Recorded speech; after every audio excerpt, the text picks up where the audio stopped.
fucking niggas since the fifth grade. Really ain't no difference if that nigga gay. Blood satellite. I got in a kind of an argument with someone, not a full-on argument, just a disagreement. We're talking about how the topic was about a Chinese influence on the U.S., about how really what it is about foreign influence, but I think China was just using it as an example, where I was making the claim that, look, the Chinese government is in fact trying to create propaganda within Canada. Let's just use Canada as an example, because we know that the Chinese government does invest millions and millions of dollars within these Chinese organizations, within universities, for the purposes of recruitment and propaganda. Not every Chinese person is involved, of course, but there is an action that is taken. There's an operation that is taken. Why is China buying up so much property in the US and Canada? You're allowed to ask those questions. They were pushing back by saying that, no, this is just emergent behavior. It just turns out that Chinese people are buying a property. Who gives a shit? Like, it's not connected to anything. And I'm like, no. I'm not saying every single individual is a spy, but I'm saying because what we're seeing right now, this ties into what we were just saying, that this same propaganda, corrupted media engine, whatever you want to call it, that is powerful in the US is also powerful in China and Russia. And I don't want to get to a point where we call out all the shit America's doing, but then we also say that China would never even think of doing that. Yeah, exactly. Like, I want to really grind this into people's heads. If it sounds like I'm repeating myself, I'm sorry, but it is possible for the Chinese government to do some shady shit. It is possible for the Russian government to do some shady shit. It also is possible for the both of them to be disingenuous to you when they're saying, you should help us destroy America. Don't worry, we're on the same side.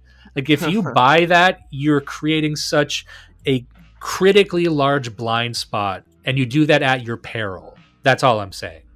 Yeah. Like, if you throw in with these foreign entities, they're on such a different page. They're in a different book. It's not that they're on a different political page. They're in a different book entirely. They're not going to treat you as a hero. And I'm just saying, like, don't buy into all this stuff. That's like, oh, Chinese people, like, if China was in charge, they would never behave like America. Why the fuck not? That just tells me you don't know anything about China. That's what I was going to say. It's like you have an idealized, like a really surface level view of what the Chinese and the Russians are.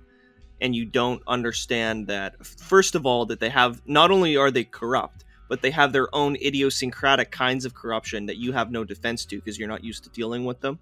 Whereas with the American forms of corruption, you at least have a model to work from. But the other thing is the reason that we're so mad about the corruption of our empire is that for a long time, it was fair to hold it to a higher standard because it was actually better. It wasn't perfect, but it was actually the superior empire. And now it's not that it's become corrupted so much as it's just gone back to the base level of all historical empires, which by their nature just rape for fun. So our empire is now back to just raping for fun, which is the same thing every other empire was already doing. The Russians and the Chinese have already been doing this. North Koreans have always been doing it. The Romans did it. The English did it. Everybody. I mean, it's just really, it's normal. This is just an extension of what we knew was happening, and we covered this when we covered Brzezinski and the Grand Chessboard by saying since like the 80s, around that time, America has identified that the next geopolitical grand chessboard will be Eurasia. Yeah. And as we discovered when we talked about Mearsheimer and we talked about neorealism, there can be no such thing as one global hegemon, which the reason that is because it's very, very difficult to project power across oceans. So we can never be in a situation where America controls the world. However, what America can do is prevent regional hegemons from emerging. So they just don't want a serious competitor in that region. So they don't need to control Russia and China. They just need to keep them at a lower level and keep that whole area as conflicted and confused with no clear dominant power. If they do that, that's good enough. And we talked about this with the CIA. This is essentially what the CIA does. The CIA would love to control its opponents, but it will settle for just sowing chaos and discord, because sowing chaos and discord also neutralizes you. So they're looking at Russia like, we don't want to plant a flag in Russia. We just want to neutralize a threat, just like China. That's the level they're playing at. So when you look at something like this, you can view it strictly in just power terms, if you want to. I do think there is ideology lurking beneath the surface, because there always is. I don't discount ideology like some of the other neo-realists do. I think ideology and belief and stuff is very important. But in terms of just the chess moves that are doing, look at what's happening. We have record inflation, and we have the American dollar reaching record highs. Now, I'm not saying that's going to stay at that level. It might. But why is that happening? Well, because America is now the largest, I believe the largest natural gas exporter in the world as of right now. So that means that, America holds the keys to Europe's future. So people were saying about the Russia and Ukraine conflict, I think the way this shakes out, I've heard this from other people and I believe it. The way this shakes out is that Europe just falls into America's sphere of influence in a much stronger way. And it's going to suck for a while. This winter is going to be hell. People are going to die, certainly, unless someone pulls a rabbit out of the hat. But what this means is that now any relationship to Russia has been severed. That means now Europe, at the end of this, once the smoke is cleared, may very well end up more reliant for their energy needs on America, which is what America wants. What they want is to centralize their sphere of influence in that entire continent. So while, Russia is yanking the pipeline away from them and saying, aren't you going to miss us when we're gone? Well, they're going to miss you for a bit, but then they'll reach a tipping point where they've made a stronger relationship with America, and now they don't even need Russia. But that also means Russia has less leverage over Europe, which is really what this is about. And then the problem I see is that with inflation, with the energy crisis, with maybe the migrant crisis, all this stuff, where the media can come into play is blaming Russia for everything. And they've created enough chaos that after all this settles, they can say, you know what? This all started with Russia. And they would kind of be right. They wouldn't be 100% wrong when they say, not blaming Russia, but this all started with Russia doing what it did. And once we get farther enough away from this, the plausible deniability engine that is, let's call it the cathedral if you want. That is what people remember, that, you know what, Russia caused that energy crisis. Russia caused all this shit. Even if they're not, they're just a problem. They might downgrade from evil, but they'll land on Russia's a problem. And that's what's going to be. And so the argument I had on the topic of the Chinese thing was, someone had said that, the Chinese propaganda is cringe. That's what they said. Yeah. And, I'm sure even if China wants to try doing this stuff, even if China wants to exert its influence, it's all cringe and stupid. And I said, and I'll say this to the audience, I'll say this to anyone that's listening, the word cringe is only recognized by the most terminally online members of the dissident right. There is no cringe. Yeah. This is not an art critique. We're not making fun of bad advertisements. This is fucking geopolitics. Your personal dislike of a message does not mean that message is not effective. So we sit here and we laugh at propaganda. You know who's not laughing at propaganda? The people being propagandized, which is everyone but you. And we're on the fringes. So we don't really our opinion on whether or not something works doesn't fucking matter, because we're starting the conversation by admitting we're in the minority here.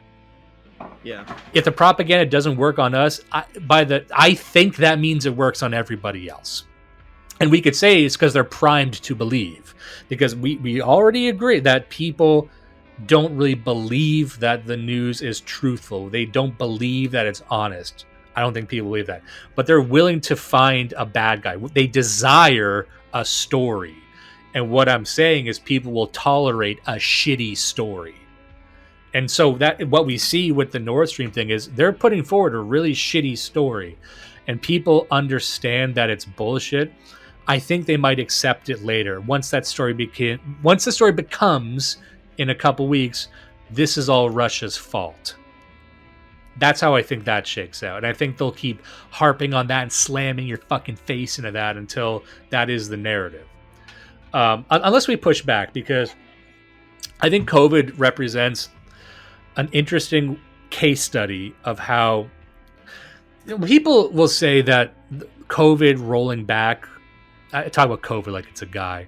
The COVID industrial complex rolling back its measures, rolling back its restrictions. They'll act like that was always bound to happen.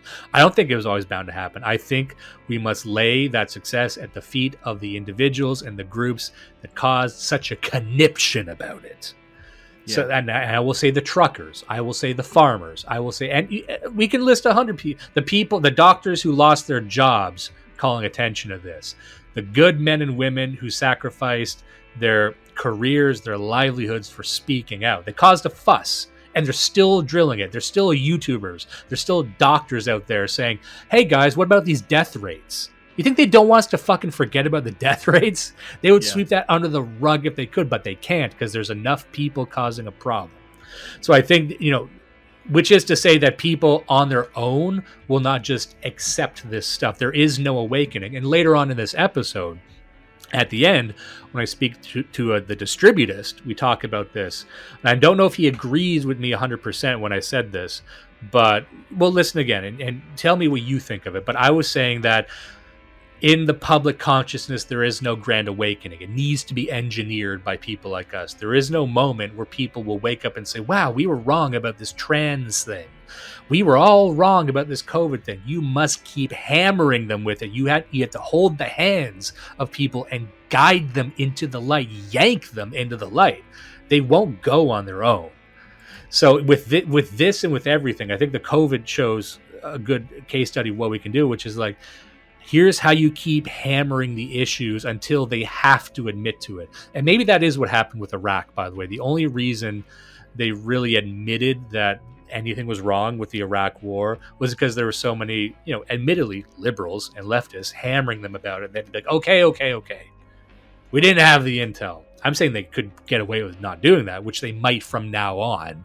Yeah. But anyway, that's just a bit of a little ranterino dino that I went on.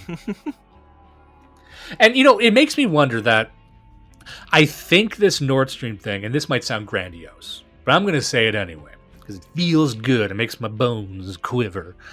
I said something like this, a sovereign attack on another continent where nothing happens. I think this paints the next 50 years. I think this is the start of the story where Europe is completely just letting America do whatever it wants. And not, cause I haven't heard really any European leaders cause a stink about this. Maybe they will. Maybe this will come in the next few weeks. It's pretty fresh still, but yeah, that's what I was saying. The test will be where they go with it, whether they respond. Yeah, so if you just do become completely dependent on American influence, that's the next 50 to 100 years. It could be. Why not? Yeah. And then that creates problems for dissidents because now you also need to be anti-American and anti-European. Mm-hmm. Now, do you have the horses for that? I don't know. Do you have the second birth, the rebirth of the Anglo Empire? As controlled by whoever the fuck is in charge of America. It's Lizzo. Lizzo and her 200-year-old flute she has clasped between her irresponsibly large butt cheeks. That's who's running America. Yeah. And I don't know what that is. That's the story. When I speak with Thomas 777 about this, because we're going to be interviewing him. We have distributors coming up this episode. Next episode, I'm speaking to him later today. I want to get Thomas 777. It's all set up, but there's this concept of historical time. And if you read history books, if you read Tragedy and Hope by Carol Quigley, you get into this idea that history isn't measured by centuries. It's really measured by these historical epochs. So people will often say, the 20th century didn't really begin until World War I. And the 19th century, that's when it started, this new paradigm, this new world. And I think you can make a case that we are still essentially in the 20th century right now. If the 20th century is defined by not only the American empire, some people might call it the Atlanticist empire. We could use that. I don't even mind that. Versus Russia. And we're still kind of doing it. Like, really, like, has anything really changed since the 20th century? Or does it kind of feel like we're just experiencing the violent, catastrophic end of the 20th century right now? Or maybe not. And then maybe the next paradigm is starting right around now. And what's that going to be? Maybe it's just the extension and the mutation of the American empire into realistically a global hegemon, and maybe that takes a new shape. Yeah. But we are the idea is that we are still stuck in the same historical moment. And I think, like when we talked about the history of scientific revolutions, when an old paradigm is dying, you start seeing people come up with new ideas before we kind of settle on the new one and move forward. So right now it feels very chaotic and crazy and hyper real, and because it's the death of something, or it's the death and rebirth of something. But something's happening, right? Yeah. And it shouldn't be. And everyone's like, what the fuck is going on? This doesn't feel right. Like, yeah, well, that's what it feels like during times like this, I think. Anyway. Yeah. This is all kind of less than speculation, but you know, I just honestly don't know. Like, you have to think that is there any way back for Europe, like the Europe that people want, which is, you know, France with white French people. They wouldn't call themselves white, but you know what I mean by French people. Yeah. You know, I don't mean a Somali who kind of speaks broken French. But I look at this, I'm like, okay, what the fuck is the way? There's no way back. There's only a way through. I'm trying to figure out what the way through is. And I think that the smartest people in our scene are asking that question of what is the way through, because it can't, even traditionalism has to mutate with the times. And I guess what I'm afraid of is we just don't want to pull another Vatican II. Vatican II is a great study of how not to do it, of trying to stay up with the times. And then it's like, well, what if we really, you know, try and reach out to lesbians? What if we change all the important stuff? So we want to avoid doing a Vatican II as we try and make ourselves relevant, I guess. Anyway. Oh, man. It does feel like whatever few options were available up till now, many of them are gone. I don't know. It's fresh still, so who knows where it's going to go. But to me, it feels like this is one of the last nails in the coffin for any future that Europe had. It's almost like maybe there won't be a global dark age. Maybe it'll just be a European dark age. But like, really, just alone thinking of the winter now that they're in for, and we can't even think about the winter because we're thinking about their total loss of political and economic independence, because now they have to slide in with one of these two empires, but they have nothing left on their own, right? Even the fact that we're not even talking, we're talking past the deal here as if European countries don't even exist. It's just the EU. Because each of these individual countries is even more fucked on their own, right? Except maybe Germany, but... Yeah, and the reason we bring this up, and when I say this next part, it's not a thing that I endorse. It's not something that I'm celebrating. But for as long as I can remember, especially on the right, but I think in every radical sphere, I include leftists, anarchists in this, they've been saying that, you know, America is dying. This is a dying empire. And all I'm saying is I don't see it. I don't see this contraption that we call America. Like, we'll admit that America is not what it was. America has been this, when we covered in Tri-Faith America, that book, I think that's a great example of how it was subverted. So this subverted contraption that we call America, not like white Americans, that's dead. That's never coming back. That was a flash in the pan, I think. We might as well say, when's the Wild West coming back? I don't think the Wild West is coming back. Exactly. We can incorporate that spirit into what we do next. We can incorporate the energy and the animating spirit of whatever that was and what we're doing, but we can't actually go back to that. But I'm like, you know, when they say America's going to fall, I don't see it falling. Because, like, what is America? We ask, what is this contraption? And I think a lot of people are correct when they say, liberalism or neoliberalism is merely a force amplifier for whatever you plug into it. And what is plugged into it right now is leftist progressive bullshit. But that is what it is. And really what people find attractive in America are when I say people, I mean the people with power, the dynastic families. And when we spoke with Paul Fahrenheit on the last episode, he was kind of going down this road. Like, you can look at specific families, dynastic families that have existed for sometimes centuries, that are still powerful, that still have that true wealth, that true, not just money, but like land and influence and real true dynastic families. They love America. You know, when you look at someone like Elon Musk, he loves America because he is like a guy with a vision and who is able to gather enough resources to use America for his own goals. That's all Elon Musk does. That's why he's not loyal to any state. He'll go anywhere in America that allows him to do what he wants. That's what America presents to the world. We'll let you do whatever you want here, essentially, right? So America is just a sandbox playground for those interests, those families, the Rockefellers, the Bushes, whoever. Maybe it's the Musks one day. Could very well be. He's got 25 kids. You know, he's throwing it around to any old bitch. He's throwing it wherever the fuck it needs to go. But I think it's all white bitches. That's all I'm going to say there. But that's what America represents. Now, what's interesting is each one of those families, even though they're relatively small, is smarter, more influential, and capable than the sum total of China itself. That's what I believe. Yeah. I believe China has a lot of people. I think China is borderline retarded in most things it does. I think it's bulldozed its way to its current status, but it's not particularly intelligent. It's not particularly innovative. It's not particularly well organized. It's playing a game on easy mode. It's got a lot of guys. It's got a lot of lives left. It's fucked up so much, and it's here, but in a shitty, hobbling form. But it's got a lot of stuff there.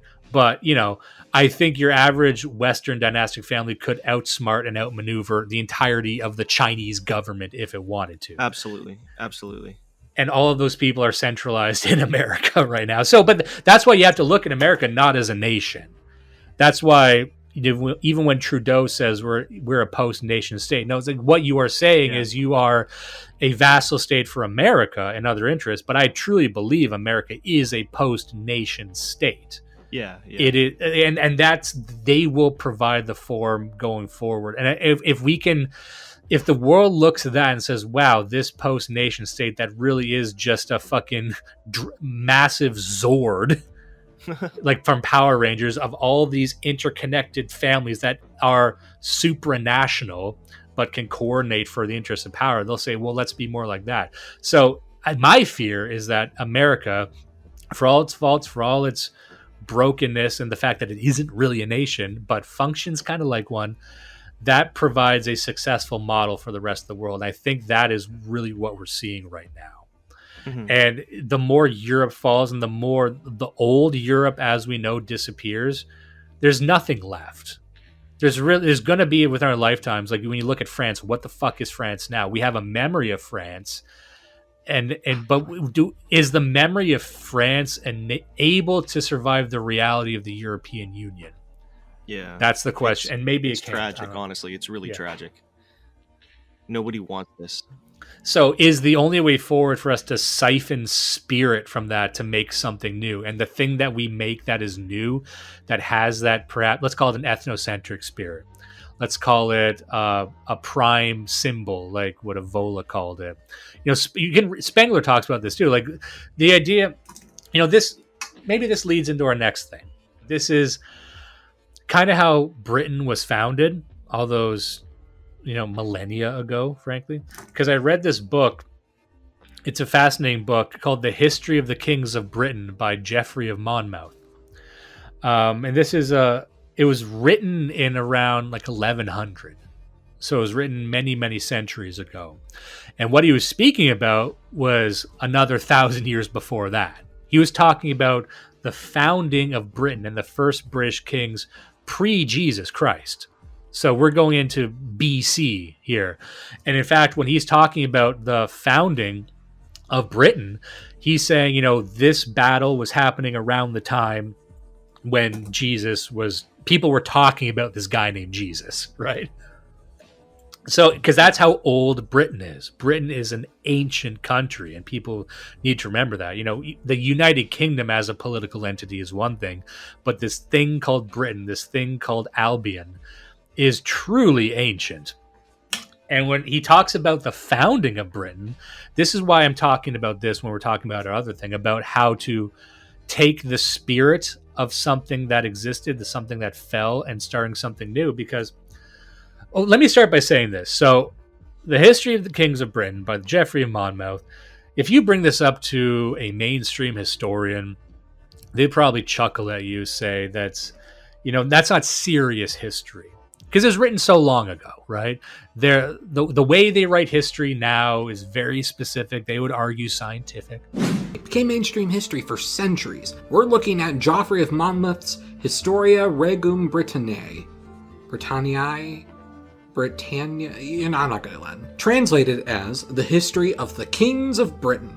So let's get some things out of the way first. I already said I don't know Latin enough to read an entire book on it, and I certainly don't have a physical copy of something from medieval times with me. But I did find a translated PDF of it in English online, which I'll link in the description if you want to read it. However, I wouldn't say that matters because this work has been examined and debunked on several occasions for so long that it's safe to bet to not worry about that factor in case of any awkward translation issues. One of the things we have to deal with when it comes to history is that more often than not, the older the source is, the less accurate it is likely to be. Mainly because the sources are possibly around before academia was even a thing, or at least any system that ensures credibility by demanding citations and things like that. You also had some things that were accepted in general society and put into history that by today we know is objectively false.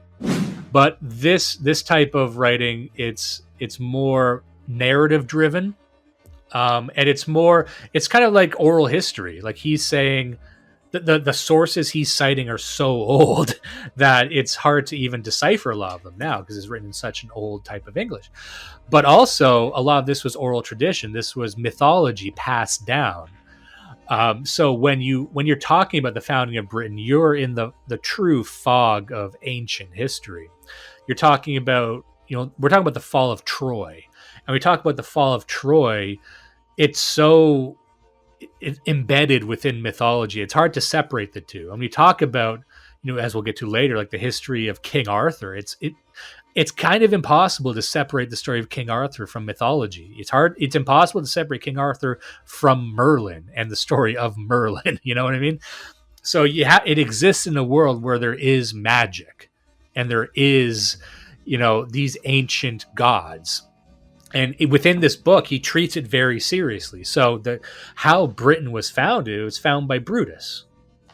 Okay, how did Brutus found Britain? Why did he find Britain? Why did he go to these islands? Well, because he was the Trojans. After the fall of Troy fell, and then they were exiled. They were wandering. According to Geoffrey of Monmouth, they were in ships and they're sailing.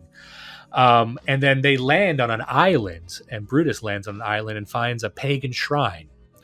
A shrine to the great Diana, which is a god, and he appeals to Diana. They bring a sacrifice at this site, and then Diana appears to him and directs him to this island, this great island called Britain, then called Albion. And you'll still see that word used a lot, but directs him there. Then he founds this thing called Britain, named after him, Brutus.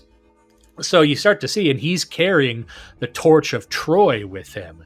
So you have to go back to a point when Britain was this new thing founded by essentially refugees. They were warriors. This is what you found a lot of, like these great cities. Rome was founded by, these two individuals, but they were warriors. They came with armies. So that's kind of how you started. But I would recommend, if people want to start talking about this, figure out who your army is. Figure out who your men of action are, and the men who have the capabilities to really found not only a new nation, but a new spiritual like a nation, a true nation, not just a land, not a settlement, but how do you found a nation? How do you found a great city like Rome? And when we discussed the book The Ancient City all those episodes ago, it's essentially the same thing. It shows how you grow a city. You grow a city organically from the fucking, this is blood and soil. You found it from people who shed blood into the fucking soil and grow it like a great tree. That's what a great city is. That's also what a nation is. And then woven in with that is all the spirit and stuff. But it's not just a urban planning project. That's kind of how he treats cities now. But yeah, he named Britain after Brutus. And you know when I say that it's very difficult to separate this stuff from mythology, you have to, and we talked about this when we spoke with Paul Fahrenheit in the last episode, because he in this book they talk about fighting giants, and they talk about just like it's something to do. It's like they showed up to Britain, and there's like a little blurb in the book where he says, unfortunately the island was populated by giants, so we killed them all, and that was it. But you treated them just like they're almost like vermin. But it's like you see this all the time in old mythology where they come across giants and have to deal with them. And it really makes you think like, oh, Jesus Christ, were giants real? I think I'm going to say, because the way they describe them in the book is like they're just guys who are like 12 feet tall. So it's not like they were the size of mountain trolls. It was just these really, really tall tribes of like big guys. So when you say it like that, I say, oh, well, I could see that. I could see like maybe there was like some Neanderthal race that was really big and they were just in the way. Growing up, I thought giants were real because my parents and my family told me they were real because it's biblical. And then I thought it was dumb later, but then now knowing a lot of what we know about dinosaurs and how archaeology works, it's no reason to believe. And like it's not like the existence of giants conflicts with science. The existence of giants conflicts with contemporary archaeological consensus.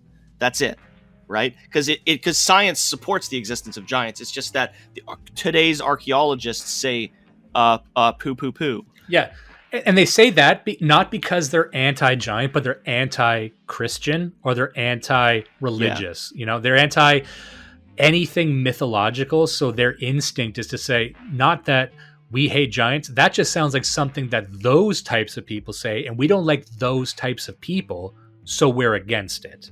Yeah, but really biologically, like, why is it so outside of the realm of possibility that they were just some like big guys and then they're not around anymore because we killed them because we wanted to, and they gave them a name. They said they fought giants all throughout the island. They call it the island of Britain, including like the most well-known one, which is a guy named Gog Magog. So, which is a very what a great name, scary giant name. But I'm like, well, they gave him a fucking name. He was known, so you know, maybe some kind of tribal leader. Why the fuck not? Was he a known guy? He was. We're talking a known guy. He's a guy. His name's in the streets. Gog Magog. I'm not saying he's King Arthur, but I'm saying if you go into a bar and you say Gog Magog, you're not going to get a 10 out of 10 interested. You'll get a hard 7. You can pull a hard 7 girl, but she's going to be 33. That's what Gog Magog will get you in the streets. And like I got all these notes here. Like really what I wanted to say was, if you look at the stories of how these great cities and these great nations were founded, they're typically founded after the fall of another great city, after the fall of Troy, or even after the fall of Rome. There's many great civilizations right now that can trace their founding to the fall of Rome. And then they had to go do some other stuff, start a new thing. But so I look around us and I say, you know, if you can't revive it, you have to take the spirit of what was fallen, because they carried the torch of Troy right into Britain. In fact, what's interesting is, I'm getting ahead of myself here, but he says later in the book, the first conflict between Britain and Rome was when Julius Caesar, he was, I believe, kind of carving his way across, I'm going to get history guys on my case. I think he was carving his way across Gaul and kind of came to the shores and could look across and see Britain. And this is where the book takes perhaps some narrative liberties, because if you read this book, it's very engaging. It's very fascinating. It's written almost as like historical fiction. But he's citing conversations. Like, I don't know how those conversations were recorded. I don't know exactly when Julius Caesar came to the shore and looked across to Britain and said this. I don't know if he actually said that, but in the book he says, that's Britain. I know those people. Those are my brothers. We can both trace our lineages to the fall of Troy. He looked at Britain and saw them as just a natural extension of the Roman Empire because their bloodline was the same. So that's how they view this. You could see them each carrying the torch of Troy in different ways, but they saw that was real. That was real bloodline stuff to them. Right. So, but then he goes over and says, hey, we want you essentially to pay tribute to Rome, become a part of Rome, pay taxes. They said, no, we're on the side of liberty. And remember, liberty is not a universal characteristic. Liberty isn't something you invade other countries for at this point. Liberty is just leave me the fuck alone. Then that essentially kicked off centuries of war between Britain and Rome. And Britain won the first two. Eventually, Rome won, and then Rome lost. Really, if I could summarize the book, the book goes right up until really when it was written, like 1100. But it kind of ends with the invasion of the Saxons, is the Saxons or the Normans? The Saxons. But he basically says that the story of Britain is, there's a lot of like heredity, because it's the story of the kings. It's like this king had two sons, then that son had these two sons, and so it's very matter of fact through the ages, through the bloodlines. But the story is usually about a king, two brothers. So a king will have like two sons. Those two sons hate each other. One of them betrays Britain to Rome. That happens a lot. That happens so fucking often that Rome was beaten back, and then I think, who was it? Rome loses their invasion and tries 2 years later, then loses again. They invaded a third time and won. Then there's a couple kings who... Then Rome runs Britain for a while. Then they get kicked out. Then like the brother will like invite them in to, as long as he's left in charge. And then Rome has its own problems and shit. But that's the common theme of the book. Of you get a good king for a while, then he has two sons, and they fuck up, and they oftentimes go to war with each other. And then at one point they unite again, and then they break up again. That's really the entire middle of the book. And then near the end, you get to King Arthur, which is cool. Then you get little flashes in the pan of this king named Bladude. He's early on. He tries to encourage necromancy throughout Britain. This is like pre-Christian stuff. So he's trying to like get really into black magic and shit. And he dies. Bladude dies when he tries to construct a flying machine and then just crashes. So this is like very much like a dude's rock era of Britain. A bunch of guys being guys during this time, trying a bunch of shit, having harems, yanking gods from every direction. And then,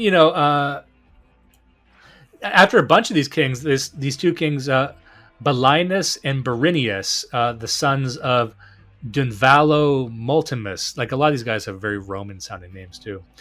They essentially united Britain by conquest, because there's a bunch of different parts. They unite by conquest and then invade Rome, and then they invade Germany. And then Britain starts invading a lot of countries after ages of civil war between these various kings, like I was just saying. Like once they become united, they go off. And then you start getting into Constantine and shit. But and then there's like parts here where he says the Irish as a people were just a wandering swarm of refugees from Spain. And then there's a king named King Barbtruc. After he was done conquering Rome, he essentially came across this like fleet of wandering Spanish refugees and said, "You can come to Ireland. We're not using this island. Come there," because they waged war against the Danes and won, and that's when they came across them. Yeah, that's what it says.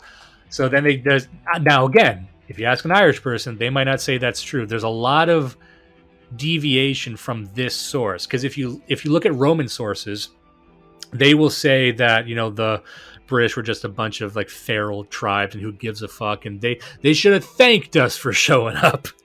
So and then if you listen to Irish history at the time, they'll have a different color to this as well. But we're just going to keep it within the frame of Britain.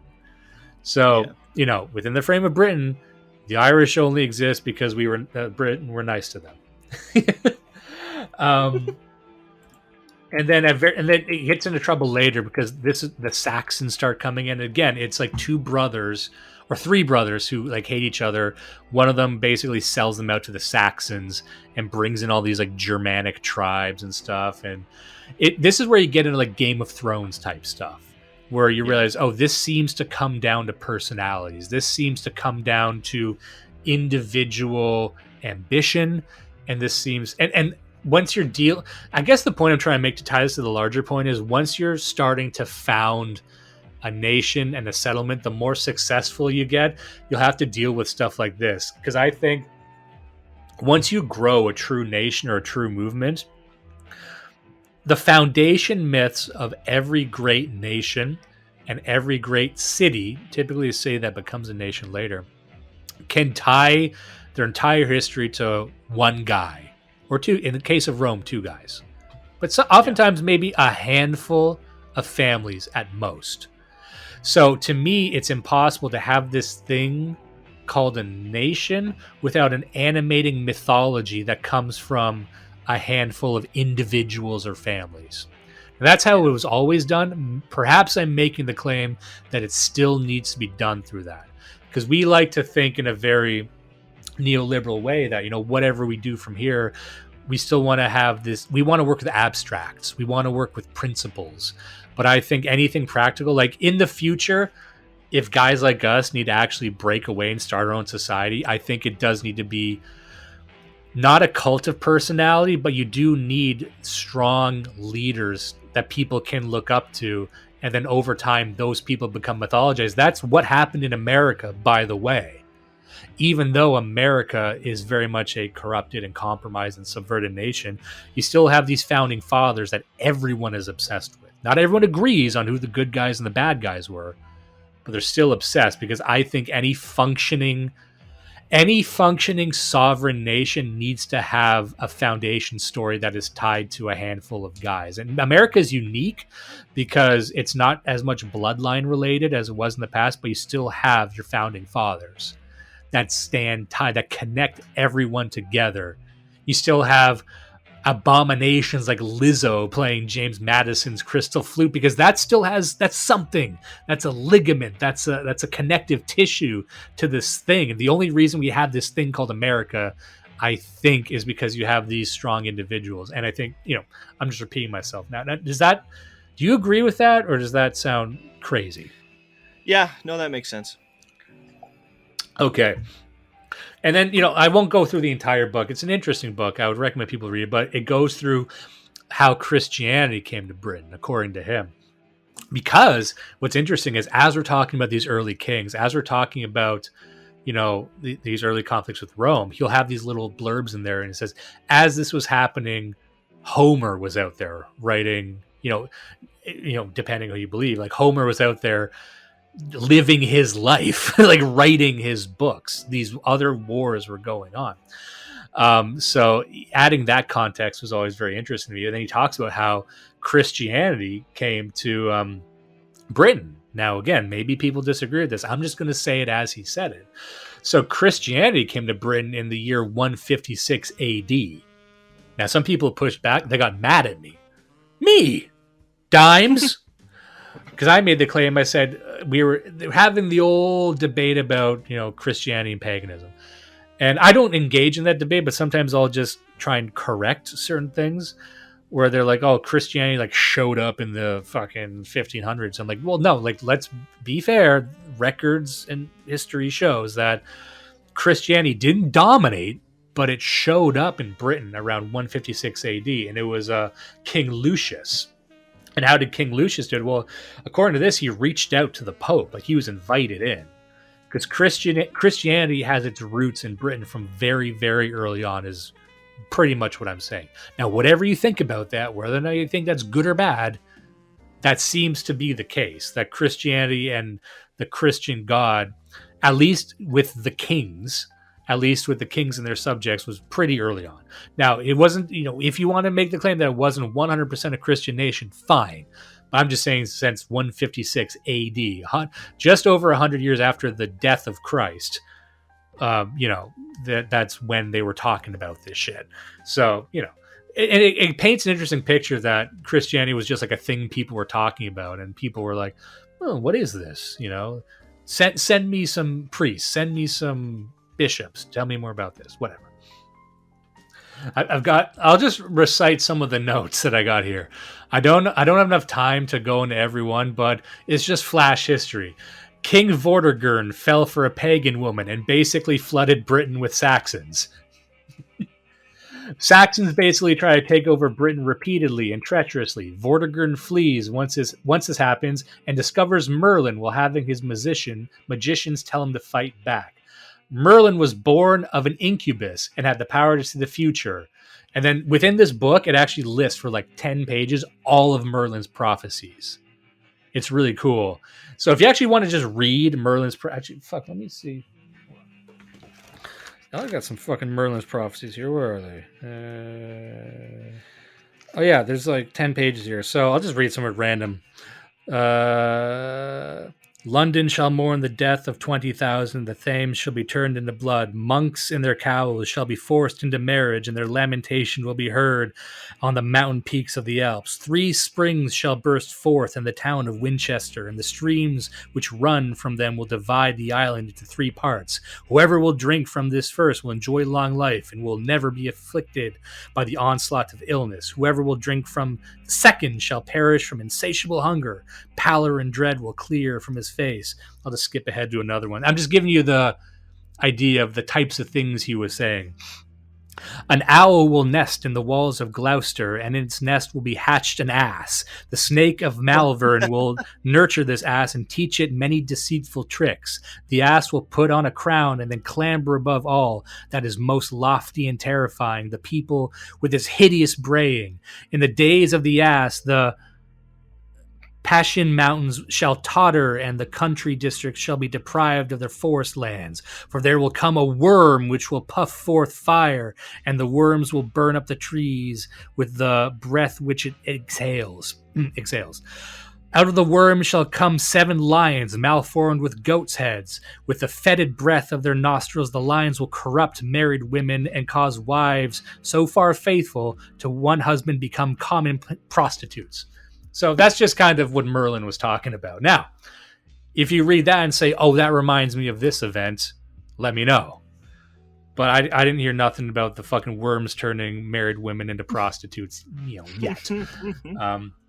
But, it's metaphor, whatever. People took him seriously. Like, Merlin was a real guy who showed up. They said he was born of an incubus, which means his mom got busy with a demon. So they're like, okay, let's keep this demon guy around. And Merlin, let me just say this. The way it's told, to throw back to our previous interview with Paul Fahrenheit, Merlin sounds like a Judge Holden character. Merlin sounds like a guy they don't know where he came from. They don't know how old he is. They know very little about this guy, but he shows up, he knows everything. And he's got all these weird tricks. And all we know is that he's kind of satanic. But he helped, so maybe, if you want to get kind of kooky, say that the covenant with Merlin was like a covenant with the Beelzebub, but yeah, whatever. The book kind of ends with King Cadwallader, who abandons Britain with due to all the plagues and the famine. That's kind of the end of the book. The end of the book is a lot like the end of Beowulf. If anyone's read Beowulf, I just read one translation, but the end of Beowulf ends on a down note. I think there's a movie kind of I'm gonna get pissed. People are gonna be pissed off if I get this wrong. I think it's The Seven Samurai, where there's all these books that end with like, this is the end of the age, and we don't know what's gonna come next. So this ends with Britain being flooded with Saxons because all the British have left because there was like a couple real bad years where nothing grew, just death and famine, and it changed. And that's where he ends the book like, well, that's what's happening now anyway. And just like Beowulf, like there's this section at the end where they're just saying, this is the end of an age, the end of heroes is over, we're kind of in exile. everything sucks. I don't know what's going to happen next. So in a lot of ways, a lot of these books start and end the same way. They start and end with the decline and fall of this empire. So I'd just like people to keep that in mind with when we talk about what comes next. Let's recall how the great cities and great nations were founded, and how they were really founded by individuals. Whether or not, and if you're a historian, you'll try and poke holes in that. And if you're a historian, you'll try and say you can't lay everything upon, you know, the success and the conquest of these individuals. But then you ask them to outline it, and they will say it's just sort of magic. Things just happen. They love that. They love saying, "Oh, it's just a conflagration of forces and influences. It's nothing. You know, things just happen." That's what the modern historian will try and tell you. I'm just saying that let's look at how Rome and Britain and India, go look at India history. Look at the great individuals and the great families that more or less still run the world. And that's another way to look at, you know, America right now, that we still have great families. And I mean great, not as in good, not as in moral, or not even as beneficial, but it still seems to me that the world is run by these very powerful families, and they still have a certain strength of blood and soil. And they have hijacked America. They exist within America, and America gives them free pass to do whatever they want. And as a result, that strengthens America. But, you know, America as a nation may not very well exist. And as we talked about the founding of America in other episodes, America is essentially like 4 separate smaller nations and 4 separate smaller folkways. Anyway, we can dissect that all we want. But that's just what I thought we could end on. Now, what do you think about that? That's kind of all over the place there. I kind of skipped over 1,000 years of British history, but... No, it's cool. I like the idea of examining history through the lens of somebody who, from our perspective, is as far back as what he was examining at the time. So, I mean, it's kind of like joking about the archaeologists. Like, what is history really a science, or is it, I don't know. It's one of those things like philosophy where it's kind of the purview of everyone. And it would be a shame if people didn't at least have the opportunity to examine how somebody like old Geoff of Monmouth thought of it. So. Yeah, and I would recommend this to people in the sense that once you start reading it, it's less impenetrable than you would imagine. Once you pick up this book, you know, I got the Penguin Classic version, and it looks like it's going to be old and stuffy and difficult. It's not. It reads like any fantasy epic that you can pull off these wretched shelves right now. Give real history a try. All George R.R. Martin did was read history and make it sluttier. But then you'll realize, you know what? History is appropriately slutty on its own. You don't need to add more tits. The tits are implied, but there's dalliances, there's betrayal, there's drama, there's treachery, there's all this stuff. Like it's all here if you just fucking read history. Read Roman history, read British, read Indian history, there's no African history, but read Russian history. Russian history is fucking fascinating. Give that a try. It's going to be way easier to do than you think. And once you do, it will click a lot of other things into place on why things are the way they are. It's like, oh, this is how Britain... Once you establish the boundaries of the history of the world, you don't need to know exactly the details. You just need to know where the boundaries are. And then once things seem appropriately scaled, you're like, oh, I understand this. Yeah. And you could drill down into one part all you want, but once you kind of stand on that mountaintop and look over, you're like, oh, I get the lay of the land here. And that will make your life so much better and so much easier. Anyway. Yeah. Anywho. Cool. I guess we can get going. Any parting thoughts? Oh, nothing. Now I'm just thinking about Merlin. I'm gonna go Wikipedia Merlin now. I'm gonna read, just for me, there's this book by T.H. White called The Once and Future King. That's more of just a fun book, you know, like protagonist. It's the story of King Arthur. It's the Knights of the Round Table. It's all the stuff when you think of King Arthur, that's where it all is. There is historical precedent for the Knights of the Round Table, but that's what this book is based off of. It's based after the actual accounts and all that mystical stuff, all the stuff about dragons, all the stuff about the sword and the stone could very well have happened. Why not? You know, Yeah. maybe there are dragons kicking around. We know for sure there were giants. Don't fucking come at me, tell me there were no giants. Yeah, come on now, come on. Yeah. Do not let the rapists win. Listen and love Blood Satellite.